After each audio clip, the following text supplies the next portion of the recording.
O plano de Donald Trump para Gaza não resolve qualquer dos problemas que estão na raiz, na causa dessa crise permanente entre o governo de Israel e os palestinos. Não ataca nenhuma das causas, não remove nenhuma das causas. E tem muito a ver com aquela ideia grotesca que Trump apresentou no começo do ano, sugerindo que Gaza se transformasse numa região de turismo de luxo para bilionários aproveitarem as águas do Mediterrâneo e para empresas aproveitarem as riquezas que há naquela região, nas águas do Mediterrâneo, no Mediterrâneo Leste, que banha o oeste da Ásia, o Oriente Próximo. Não por acaso, Netanyahu prontamente aceitou. Não por acaso, Netanyahu não colocou reparo, não colocou obstáculo, não argumentou contra qualquer dos pontos do plano de Trump. O Hamas, nesta terça-feira, informou que está estudando a proposta. Não deu prazo para responder. Trump, por sua vez, deu prazo para a resposta do Hamas. Disse que eles devem dizer sim em 3 ou 4 dias. Caso contrário, disse ele, os Estados Unidos ajudarão Israel a intensificar o que já é uma devastação na faixa de Gaza. Essa ameaça de Trump, ela é inócua, porque os Estados Unidos, desde o início, ajudam a ação militar de Israel, inclusive com as bombas mais pesadas, aquelas que, derrubadas de um avião, destroem edificações inteiras, quando não, bairros inteiros. Bombas de quase 1 tonelada. Elas são fabricadas nos Estados Unidos. Mas não é só o governo dos Estados Unidos que participa dessa empreitada. Muitas vezes há participações aparentemente inocentes. Por exemplo, a China vende drones para Israel. Oficialmente, são drones para uso civil, por exemplo, na agricultura. Mas já há conhecimento de que parte desses drones, parte significativa, é reconstruída, é adaptada para uso militar. E hoje, em qualquer conflito, os drones têm um papel que pode ser decisivo. Como se nota, aliás, na guerra na Ucrânia. Cada vez mais, os drones são utilizados pela Rússia e pela Ucrânia. E há uma produção febril de drones. Aliás, a China é hoje o país, tomando números de dezembro de 24, o país com mais comércio bilateral com Israel. Perde para a União Europeia, porque é um conjunto de países, a União Europeia chega a 26 bilhões, números de dezembro de 24. E Israel tem um nível de negociação com a China tão elevado que, considerando individualmente os países, a China chega a 19 bilhões de dólares. Para se ter uma ideia, o país europeu que tem mais comércio com Israel, inclusive comércio militar, é a Alemanha, com 6 bilhões de dólares. A China chega a 19 bilhões.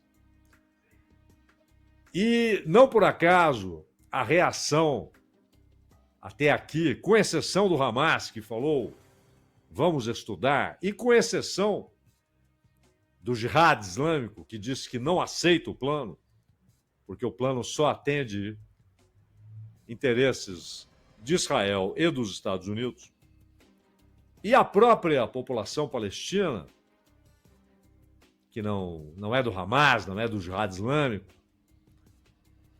mantém uma expectativa silenciosa. Mas, de resto, alguns países nada disseram, alguns governos nada disseram, mas a China, a Itália, o Reino Unido, a União Europeia, por intermédio da von der Leyen, todos aplaudiram o plano, também o Narendra Modi, primeiro-ministro indiano. Mas é preciso ressaltar que, como o plano de Trump não remove as causas do problema, nem toca nas causas do problema, o que ele tem de positivo, se aplicado, e se aplicado dentro daquilo que está no texto divulgado pelo governo dos Estados Unidos, o que ele tem de positivo é a paralisação, a suspensão das ações militares de Israel em Gaza. Estamos falando de 64, 65 mil mortos. Essa é a contagem tida como a mais verossímil, né? Há contagens que trazem números muito maiores. Mas tomemos essa. O último levantamento feito pela CIA, a insuspeita CIA, indicava, quando havia 50 a 55 mil mortos, era que do Hamas havia cerca de 13 mil mortos. Ora, se eram 55 mil, se a contagem da CIA está correta, 42 mil mortos, naquele momento, nada tinham a ver com o Hamas. Hoje, podemos dizer que talvez 17 mil, 18 mil, 20 mil sejam do Hamas. 20 mil, esticando bastante a corda. Restariam 45 mil mortos sem relação com o Hamas. E essa parte dessa contagem trágica, dramática, esses 45 mil, essa parte é constituída majoritariamente de mulheres e crianças. Além de idosos, pessoas que têm dificuldade de locomoção ou nenhuma locomoção e que não conseguem aquele deslocamento exigido por Netanyahu, do norte para o centro, do centro para o sul, do sul para o centro, do centro para o norte. Saiam daí. Vão para lá. Agora saiam de onde vocês estão, porque nós iremos bombardear aí. Voltem para onde estavam. Só que a volta é o encontro com ruínas, o encontro com a destruição, com o nada. Escolas, hospitais, tudo destruído. E a cidade de Gaza, que é a maior cidade da faixa de Gaza, e que normalmente tem 700 mil habitantes, chegou a ter mais de 1 milhão, quando veio a ordem, saiam. E Gaza é muito pequeno. E Gaza, quem tenta sair de Gaza, hoje, não tem para onde sair. Não tem para onde ir. Ao norte e ao leste, território de Israel. Então, só com uma autorização expressa dos postos de vigilância. Ao sul, o Egito. A passagem para a parte asiática do Egito, que é um país majoritariamente africano, mas tem a parte asiática, que é o histórico Sinai. A passagem para o Sinai está fechada. O Egito não quer uma migração em massa para seu território. E a oeste está o mar, também vigiado. Os próprios pescadores, né, que saem ali para buscar sustento, alimento, produto para comercializar, seja o que for, encontram uma área de restrição. Eles não podem avançar muito além da areia, da costa, porque Israel não permite. Então eles ficam ali dentro da faixa de Gaza. Aí vem o Trump e apresenta um plano que é cheio de pormenores, né? É preciso entender o que de fato está nessa proposta de Donald Trump. E basicamente, o que se encontra ali é que o Hamas entregue as armas e pode haver anistia para integrantes do Hamas que prometam o abandono da luta, a renúncia à luta. Há uma possibilidade de anistia. Israel paralisaria as ações militares e começaria a retirar suas tropas, devagar, dentro de um cronograma bem conservador. O primeiro ponto é que ambas as partes aceitem. Os países árabes estão apoiando, há esse apoio internacional que mencionamos, da União Europeia e de países da União Europeia, como a Itália, como a França. Macron se manifestou, Meloni se manifestou. De país europeu que não mais faz parte da União Europeia, como o Reino Unido, Starmer se manifestou, mas convenhamos, Meloni, Starmer, Van der Leyen, quando eles dirão alguma coisa que contraria o Trump? E o Macron, que tenta dar ares de independência, também não. Mas a China apoiou, a Coreia do Sul, a Índia. Há um amplo apoio internacional e, o mais importante, dos países árabes. Porém, vale notar que antes de conhecerem esse plano, os governantes árabes receberam de Donald Trump a promessa de que Israel não irá anexar a Cisjordânia. E vale ressaltar que o Knesset, o parlamento israelense, já aprovou um projeto que anexa parte considerável da Cisjordânia. E vale notar que há 700 mil colonos israelitas na Cisjordânia. 700 mil. Armados até aos dentes. E que não sairiam porque o governo de Israel fez um pedido. E nem deixariam de resistir a uma remoção à força, uma remoção feita pelo exército de Israel, pelas forças de defesa, assim chamadas. Devolução de todos os reféns israelenses, vivos e mortos, em até 72 horas. Essa é uma exigência justa, até porque os familiares desses reféns que estão sofrendo exigem que Netanyahu coloque como prioridade a devolução dos reféns, dos vivos e, claro, os corpos dos mortos.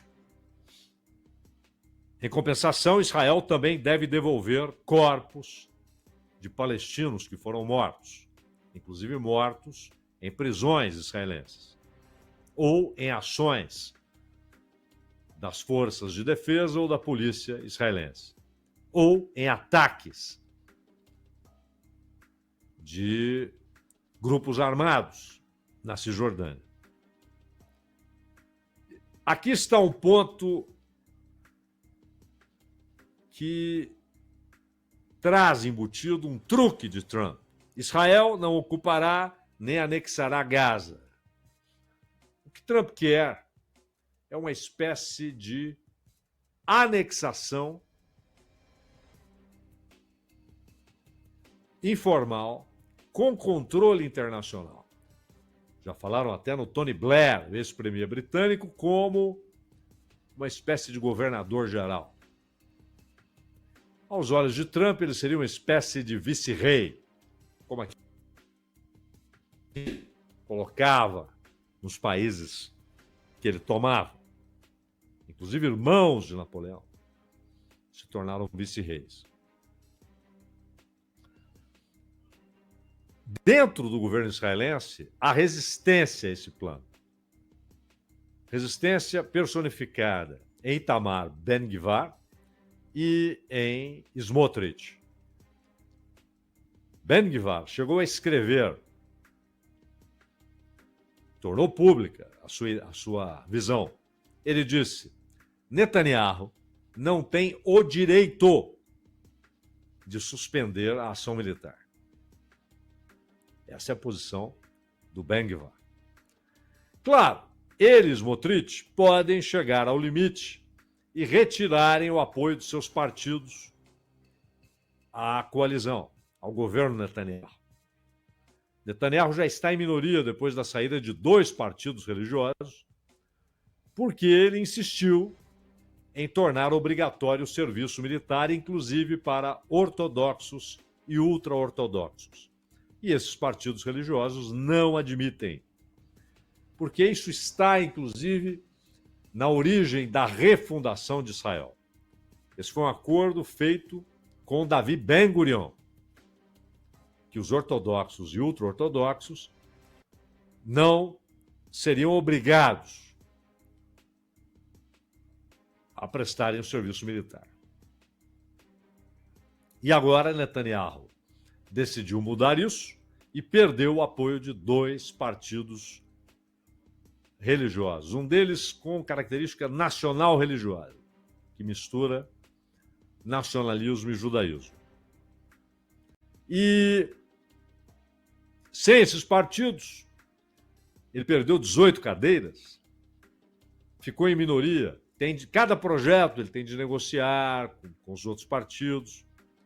Se ele perde o apoio de Smotrich e Itamar Ben-Gvir, a situação poderia ficar crítica. Porém, a oposição a Netanyahu acena com acordo. Aceite o plano de Trump e nós sustentaremos você no parlamento. Mesmo que Smotrich e Ben-Gvir cumpram a promessa de retirarem apoio. Por quê?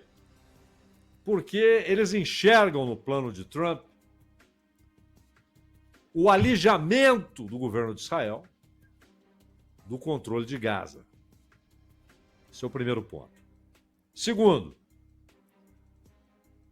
os palestinos observam claramente que está sendo tirado das mãos dos palestinos qualquer poder sobre seu território, sobre a faixa de Gaza. Uma administração internacional capitaneada pelo próprio Trump, o fato de o plano afirmar Israel não ocupará nem anexará Gaza. Por que Netanyahu aceitou? Porque Netanyahu sabe que ele não precisa anexar, ele não precisa ocupar. O controle sobre Gaza existe há décadas. Mesmo depois da saída oficial de Israel da faixa de Gaza. O controle é permanente. E aí vem a ideia de Trump de edificar grandes hotéis, de abrir oportunidades de negócios com petroleiras, com grandes empresas de petróleo. e de tornar Gaza uma região para entretenimento de bilionários e para exploração econômica por empresas petrolíferas e todas elas estrangeiras, inclusive dos Estados Unidos, é claro. Essas empresas poderiam financiar a reconstrução de Gaza. Casa por casa, rua por rua, bairro por bairro, cidade por cidade. É um gasto de bilhões de dólares, que obviamente os palestinos não têm recursos para isso, Israel não poderia assumir essa empreitada. É um custo imenso. Então essas empresas pagariam.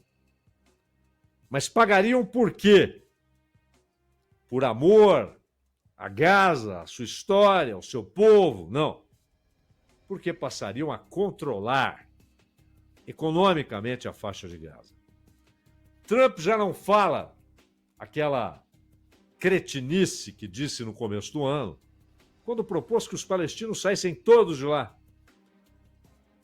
E ele dizia isso à sua maneira, né? Não, vocês vão para um lugar muito mais bonito, muito melhor, sem saber qual era esse lugar.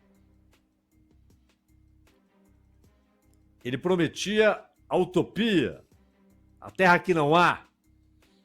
Queria a remoção. Agora não fala mais em remoção e diz que só sairão os que quiserem sair. E se saírem, poderão voltar. Por quê? Porque, como ele enxerga um grande empreendimento econômico, ele vê nos palestinos mão de obra barata,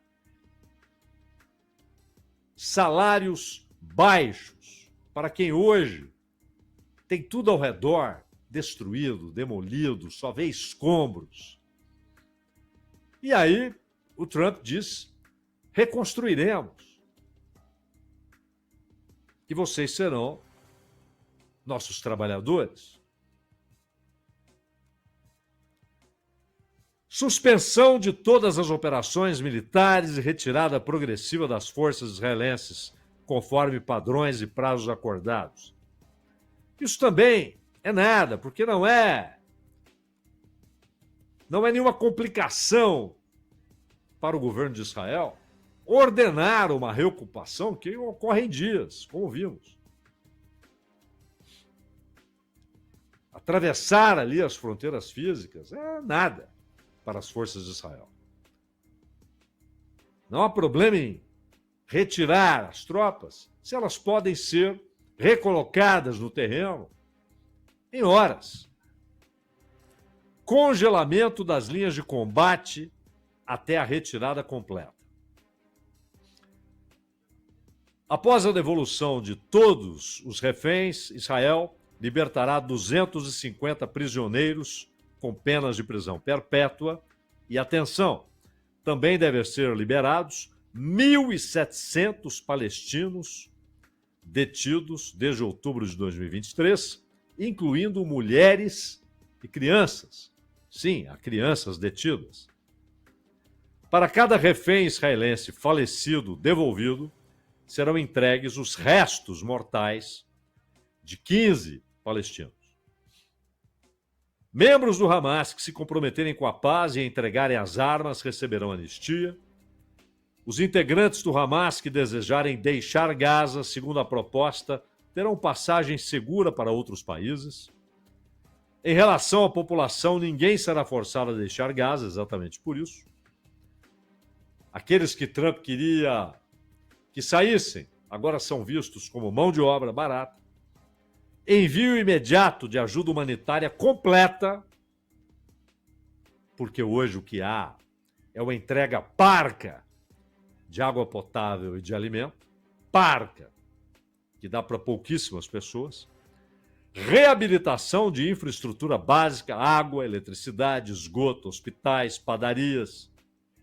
Entrada de equipamentos para remoção de escombros e abertura de vias.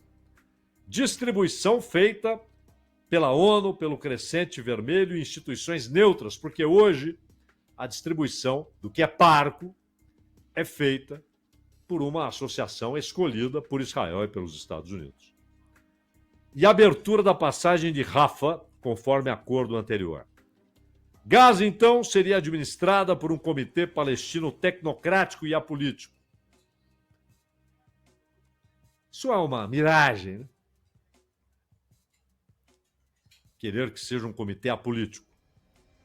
Supervisão por um órgão internacional chamado Conselho da Paz, presidido por Trump. Participação de especialistas. E aí é que entra Tony Blair, que não é especialista, mas pode ser uma espécie de governador geral. E não foi divulgado se Israel fará parte do conselho presidido por Trump. E aí vem a questão da desmilitarização, não há menção a um Estado palestino, mas fala-se no estabelecimento de processo baseado em tolerância e convivência política. E o plano econômico de reconstrução, que estimularia a permanência da população com oportunidades de trabalho, criação de zona econômica especial com tarifas preferenciais para atrair o capital estrangeiro, um plano de revitalização e uma governança chamada de moderna e eficiente, voltada para atrair investimentos. É um plano que tenta viabilizar aquele delírio que o Trump anunciou no início do ano. Agora não, apresentado como um plano sério, com caminhos, como atrair investimento, etc. Mas, basicamente, esse é o problema central. Não toca nas causas que são conhecidas há mais de 70 anos. Quase 80 anos, há 77 anos. E o importante seria tentar pavimentar o caminho para um Estado único, um Estado binacional, um Estado de israelitas e palestinos, um Estado israelense que seja, mas de israelitas e palestinos, binacional. Israel não tem de ser arrancado de lá, mas os palestinos também não. 2 estados, cada vez mais é uma ficção. Um Estado com plenos direitos para todos os cidadãos é a única saída realista, porém, é a mais rejeitada. Jornalista, Vitor, é aqui.